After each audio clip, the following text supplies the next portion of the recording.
This is the last in our series on the prophet Elijah, and next week we're actually doing a pulpit swap. So Pastor Derek King from Eden will be here, and I'll be over there at Eden, so I hope you give Derek a warm welcome. But next Sunday, this is the last Sunday we're focusing on Elijah, and then following that we'll be looking at some different parts of the scripture. And today's teaching is not so much about Elijah as it is about his protege, Elisha. And back in chapter 19 in 1 Kings, Elijah threw his mantle over Elisha's shoulders, and Elisha set out with Elijah to do God's prophetic work. He made him his disciple. And so here's where we start to see that transfer happen, where the focus shifts to Elisha. And there he is. He's standing on the bank of the Jordan River. Is he going to cross or is he not? Because he realizes in that key moment that walking in God's promise requires struggle.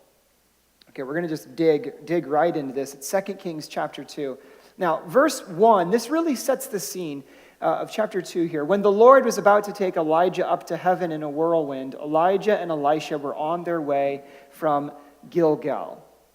So Elijah is about to be taken up. Like Enoch of old, Elijah doesn't die, but is taken up to heaven directly in a whirlwind. And Elijah and Elisha, they're both prophets, so they know this, they get this. And we aren't told how they know, but it's clear that they can tell that they are right on the cusp of things changing. They're on the edge. And the sons of the prophets have picked up on this too. The NIV translates it as the company of the prophets, but it's the sons of the prophets, these folks who are on the prophetic community of God. And as they visit each place in succession in this chapter, the sons of the prophets come out and they say to Elisha, "Do you know that the Lord is going to take your master from you today?" And each time Elisha replies, "Yes, I know, do not speak of it." Now, there's this repetition that goes on in the text. It repeats. And we've seen this already, how the writer of 1st and 2nd Kings, when he's trying to get something across that's very important, he repeats it, and often repeats it 3 times. Right? So here in this passage, there are 3 times that the sons of the prophet ask Elisha, "Do you know Elijah's going to be taken from you?" And 3 times Elisha responds, "Yes, don't mention it." And then 3 times Elijah tells his student Elisha not to follow him. And 3 times Elisha responds, "As surely as the Lord lives and as you live, I will not leave you." So there's this repetition 3 times. It's this dramatic effect, and it kind of builds in this crescendo to this critical juncture, this moment where Elijah is taken up and off the stage, and Elisha is promising each time not to abandon him. And the sons of the prophets, they're kind of like this chorus, right? Where they come out and say each time, "Do you know he's going to be taken from you?" And what's interesting is that as this message gets pounded home, now Elijah's leaving, Elisha is staying. And each time Elijah's leaving, that each time Elisha just keeps pounding home, "Well, I'm not leaving you, I'm not leaving you, I'm not leaving you." And they travel together as they're saying this, right? It's this compressed time. And if you follow this is important. Watch where they're going. So here they are, verse 1, look where they're at. They're on their way to Gilgal.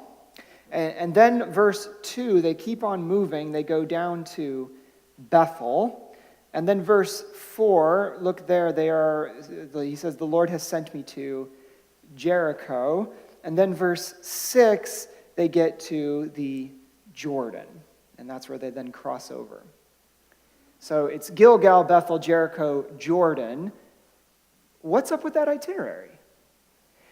Because it turns out that these are not just some random dots on the map that they are kind of weaving between. It turns out that this is not just Elijah's old stomping ground. Man, he's sure going to miss these places when he's gone, so let's have one last look. It turns out that something deeper is happening.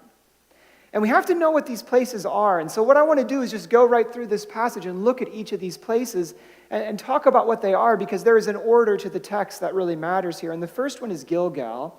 And if you were to go back to Joshua 4:19 to 20, right? So You go back to the beginning in the story of when the people of Israel are conquering the promised land. And in Joshua 4:19 and 20, we see that as Joshua and the people, they camp at Gilgal as they're coming into the promised land.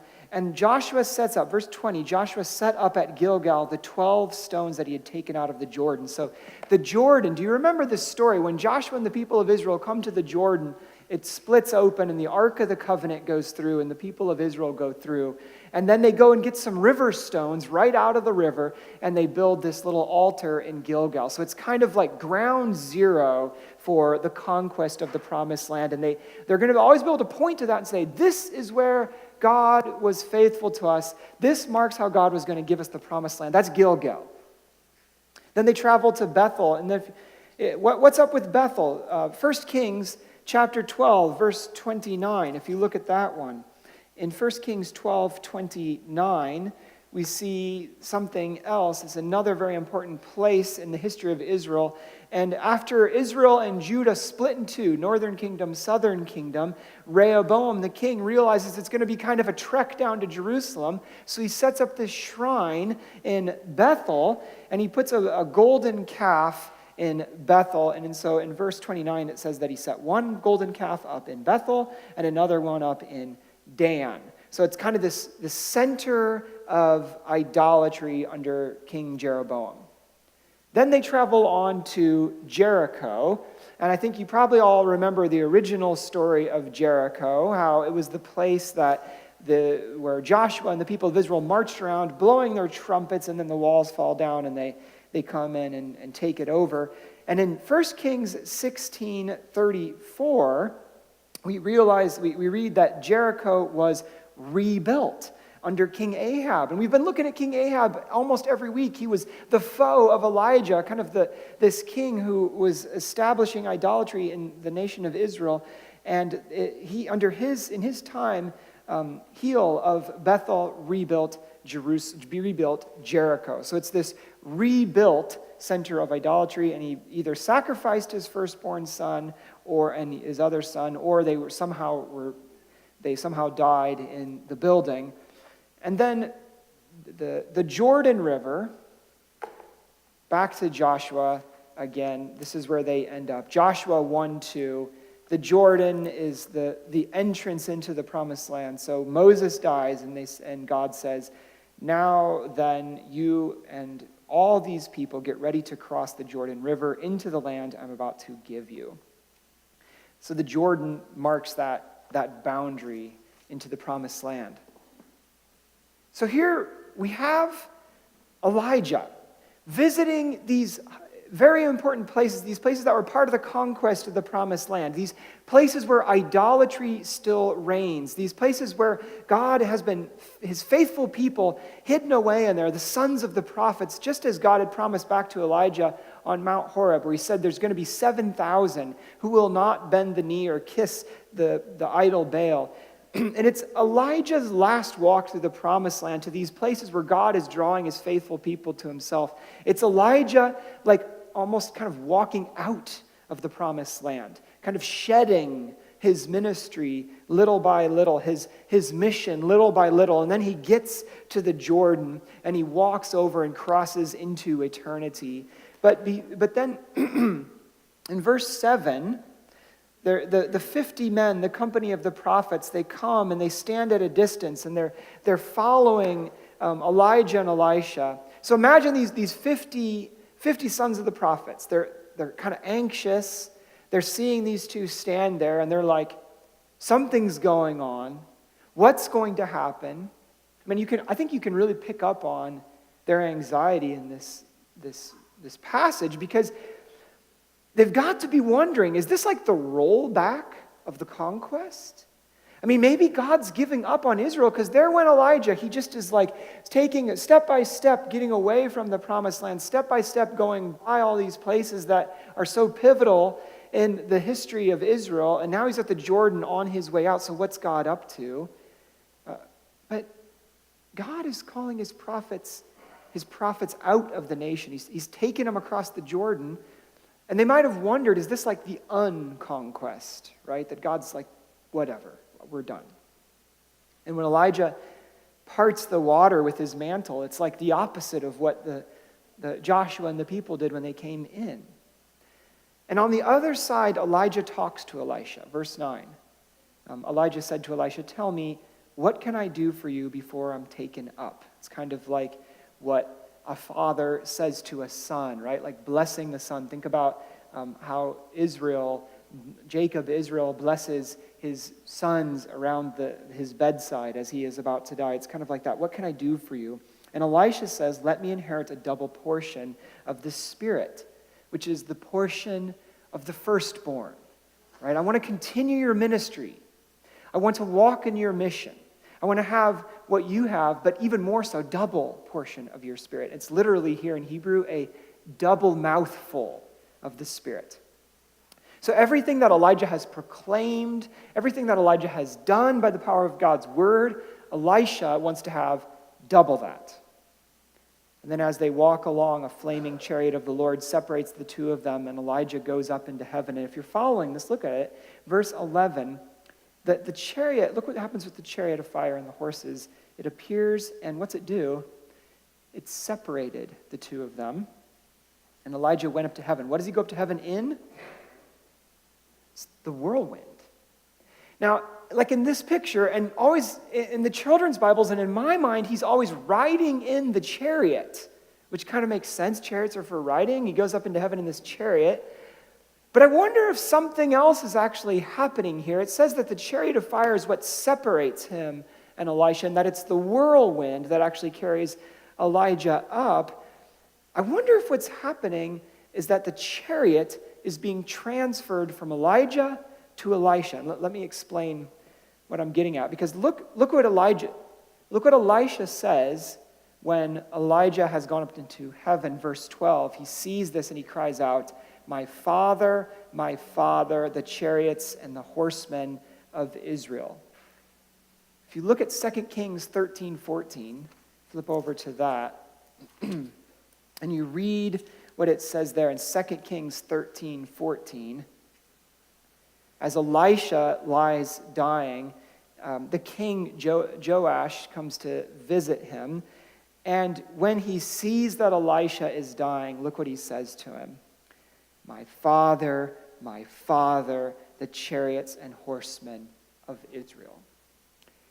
And so I think what might be going on there is that Elijah is the chariots and horsemen of Israel. He is the power of God to do battle against the old gods that have stood in the way of God. He is the power of God moving through the promised land to conquer idolatry, and that gets transferred to Elisha, who picks up on his ministry and then some. He is God's chariot, and that chariot continues to do battle, to establish the kingdom of God in Israel. And then Elijah's gone. He's off the scene. And Elisha comes on, and he picks up Elijah's role, and we see Elisha tearing his clothes, right, in this passage. It's like this sign of mourning. He's tearing his clothes that Elijah has been taken from him. And then verse 13, which is really our key verse, it's Elisha. He picks up the cloak that had fallen from Elijah, and he went back, and he stood on the bank of the Jordan. He picks up the cloak, and what does he do? He stood on the bank of the Jordan. This is key. So imagine Elisha. He's standing there. Elijah's off the scene. He's totally gone. The 50 sons of the prophets are looking at him from across the Jordan. And there's Elisha wondering, now what do I do? I asked for that double portion of God's Spirit. I said I wanted to be a part of this ministry and mission, and here I am. Do I cross back into the promised land with all of its trouble, all of its idolatry, with kings that are going to fight against me, with people that are going to be against me and oppose me? Do I go back in? And he stands on the bank of the Jordan. It's this pivotal moment, no small decision, because you see, I think in that moment, Elijah's thinking it through. I think in that moment that Elisha is really trying to decide, am I up for this? Because he knows that to walk in God's promise is going to require struggle. It's going to require commitment. He's counting well the costs. It's going to require a willingness to stand in places of hurt with people who hurt. It requires this complete trust in God to put it all on the line, risk life, limb, and reputation. So there's Elisha standing and holding this big furry mantle, right? It's not like a cloth cloak. It's this like skin. It's this furry mantle. He's standing there in the memory of Elijah and saying, do I go in? Because at that point, I really think this was a live option for Elisha. I mean, he could always just stay there.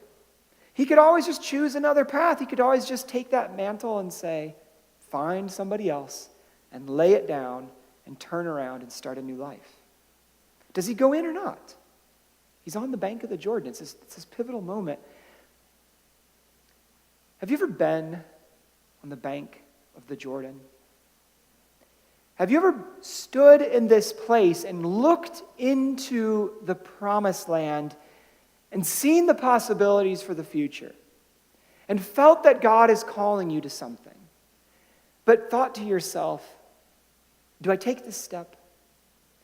Do I go in or do I just stay here? Because you know it's going to be tough and you know there's going to be struggle and you know there's going to be challenge, but maybe you feel that God's calling you anyway.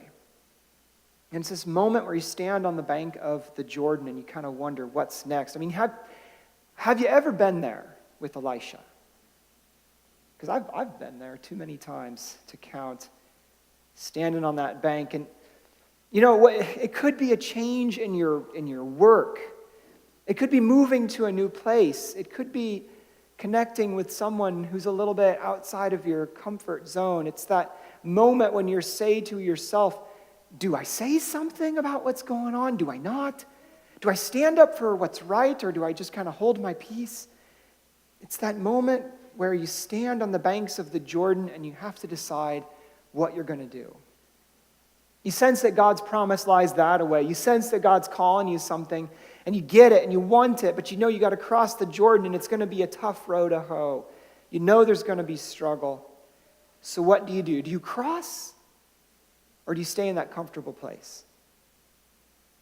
Writer D.L. Mayfield, who is a young woman, a young mother, who has been involved with immigrant communities from Somalia in the city of Portland, she talks about how as a child she dreamed about being a missionary. And then these Somali folks, these families, these refugees started to show up in the city of Portland, and she had the opportunity to reach out to them. And as she got to know them, she talks about having to shed some of her dreams of what it would look like to be a missionary. And she started having to shed these ideas of how she would just take hold of these folks' lives and kind of turn them around. And she talks about how she had to stop trying to be a hero and just start trying to be a friend. That was her Jordan that she had to cross. And D.L. Mayfield says this: I find my true role, which is this, to swallow my own impulse to save and to focus on the long game, to be a friend, the truest form of advocacy there is. That was her Jordan. She had to cross into that new way of seeing her new neighbors. What Jordan do you have to cross? Because you see, in the scriptures, the Jordan is always this boundary between struggle and unknown and promise.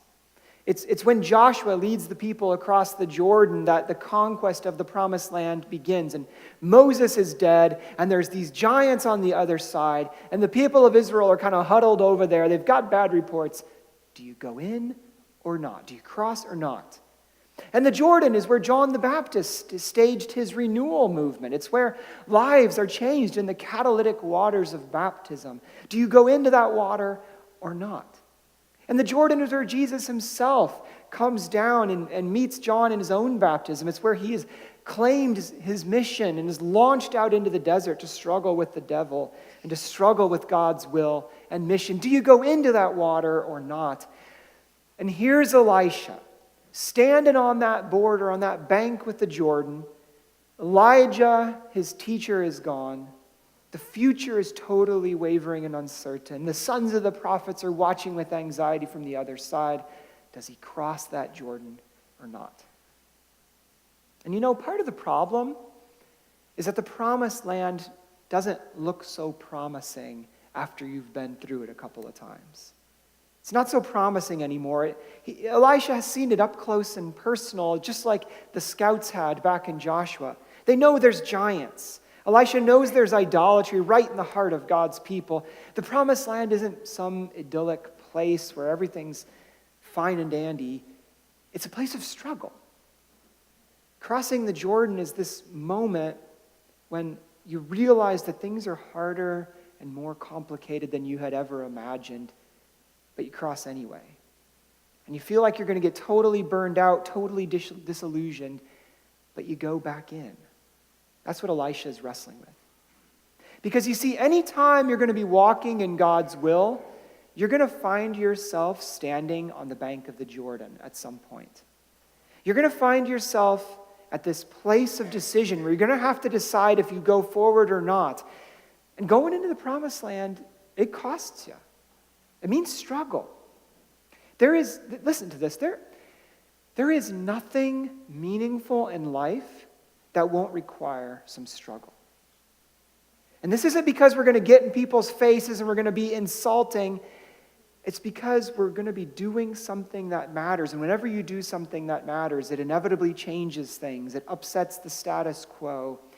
And that always means that somebody is uncomfortable. That always means struggle. There's another piece of this. And it's that Elisha, he's on his own. He's by himself on that bank of the Jordan. He has to make his own decision. Elijah can't help him now. And in fact, I think when Elisha had asked Elijah for that double portion of the Spirit, I'm not sure if Elijah was telling him that it would be hard for Elisha to handle that double portion of the Spirit, or if he was saying that it would be hard for Elisha to really continue his mission. I think it was this moment when he said, please give me that double portion. I think it was this moment when Elijah was really reflecting on just how hard the walk had been for him. And he's saying to Elisha, a student, someone he cares for, he's saying to him, you don't know what you're asking. Following in my footsteps is going to be hard. And maybe that's why Elijah keeps trying to leave Elisha behind, right? Gilgal, no, stay here. Jericho, stay here. Bethel, stay here. Jordan, stay here. He's trying to leave him behind because he knows that being a prophet's not going to be easy. It's going to be this test. I wonder if Elijah's kind of saying to Elisha, get out while you still can. And Elisha's all alone at this point. He's on his own. I mean, God is with him, but he has to make his own decision to cross or not to cross. And when Elijah says, if you see me when I am taken up, what he's doing is releasing Elisha to make his own decision. Elijah also knows that he can't box God in on what God is going to do. And so he releases God, and he releases Elisha at that moment with that all-important word, which is, if you see me. Now, I don't know about you, but I am always tempted to want to just, when I see trouble in people's lives, like just kind of grab a hold of their lives and I want to fix things. I want to help people make the right decision. I want to just sometimes grab people and say, here's the right path. Just go down this path. It'll all be good. But we can't do that. People have to decide to cross their own Jordans or not. And I find myself also being a little bit like Elijah in that I don't want people to have to struggle. I don't want people to suffer. And I look over to the other side of the Jordan and I think to myself, if you're going to go there, I know that it's going to be hard. And I know you're going to have to learn to forgive. And I know you're going to have to learn humility. And you're going to have to learn to love difficult people and learn patience. You're going to have to walk the way of the cross. And I think to myself, that's too hard. Just let's find an easier way for you. Because I know that trusting God fully and deeply is going to be something that sometimes is the most painful thing in the world. And I find myself wanting to protect people. Sometimes I'm kind of tempted to use our culture's contemporary and misty-eyed blessing, be safe, when I know that if you're going to follow God, you will be anything but safe. I'm tempted, even though I know that being safe really just means staying home in bed. And that's where Elijah finds himself. He's there on the bank of the Jordan. What's he going to do? Verse 14, look what Elisha chooses.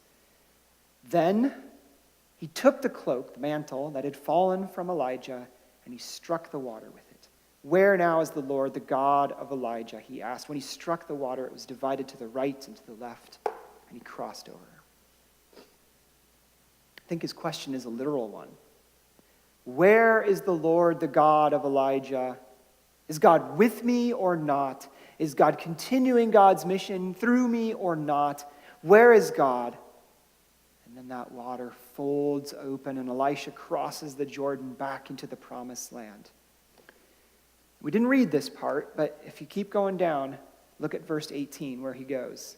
From the Jordan, he goes to Jericho. There he heals some water. Got a lovely picture. Thank you, Karen and Larry. He heals this spring in Jericho. And then verse 23, look where he goes. From there, he went up to Bethel. And then instead of Gilgal, verse 25, he goes to Mount Carmel, which was where Elijah had defeated the prophets of Baal. And then verse 25 still, he continues on and goes to Samaria, the capital city of Israel. And so he's tracing back Elijah's path, back over the Jordan, back from the Jordan to Jericho to Bethel, and then back to the place where the reconquest had begun, Mount Carmel, and then he takes up residence right in the heart of enemy territory in Samaria, right in the heart of Israel's idolatrous political system. Elisha has literally taken on the mantle of Elijah, and we see that the Lord is with him.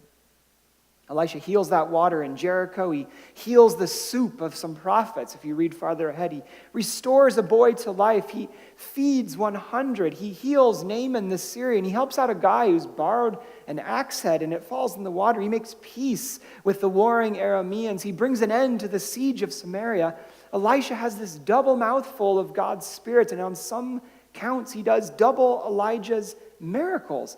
And his battle in Israel is God's battle against the old gods who hold Israel in bondage. It's this ministry of healing and restoration. It's this ministry of new life and a few bears.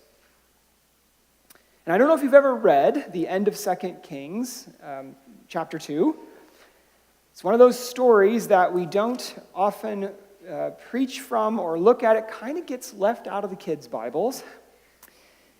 But as Elisha is walking along to Bethel, if you follow this, verse 23 and following at the very end of 2 Kings 2, Elisha is walking along to Bethel, and it says that a bunch of boys come out at him, and they yell at him, go away, or literally go on up, Baldy, go up, Baldy. Elisha curses them in the name of the Lord, and some she-bears come out of the woods and maul 42 of them. What's up with that?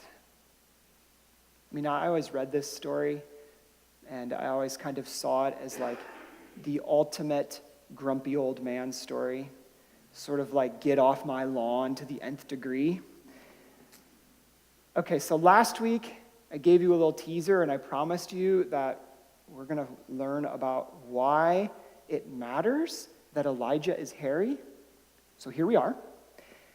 Now notice what those boys call Elisha. Do you catch that there? They call him bald head. And notice where they're from. They're from Bethel. You know how those kids are at Bethel. And Bethel, as we already know, is this site of Jeroboam's golden calf worship.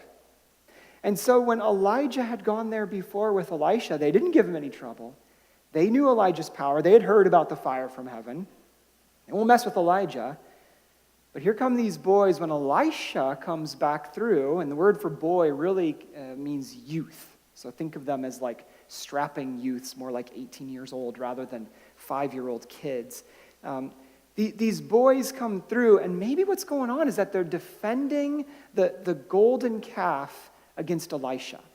Because they know that Elisha is on the warpath. They know that he is the chariot and the horsemen of Israel now, that God is throwing down the other gods through him. And so they go out to defend their God, their idol. And they think maybe Elisha has no power because Elijah, his protector, is gone. And you know, early in our chapter where it said, where the sons of the prophets said to Elisha, "Do you know that your master will be taken up to heaven today?" Literally, what they say is, "Did you know that your head is going to be taken away?"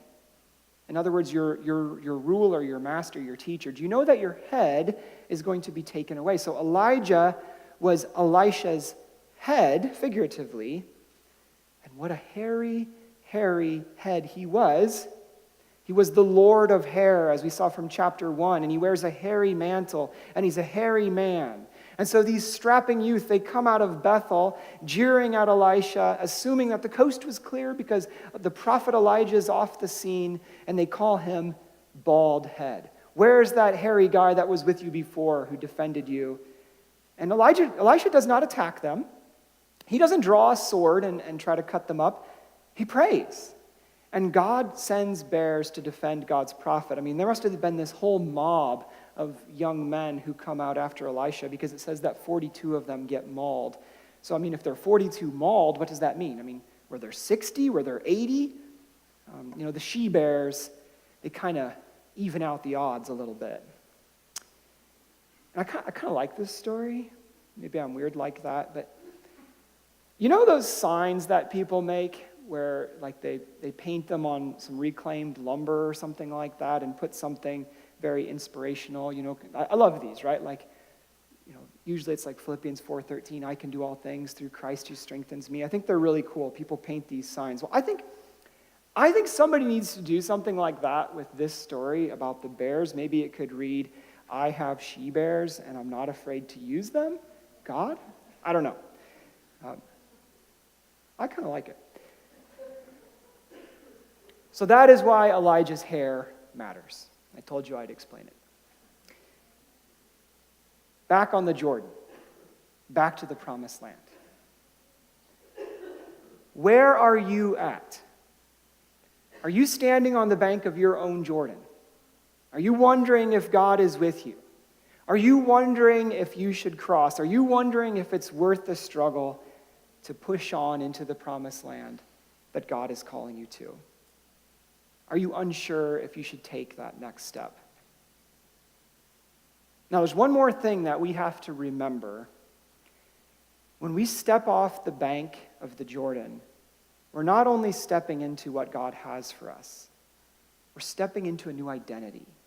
We are becoming who God has called us to be. Elisha becomes the chariots and horsemen of Israel.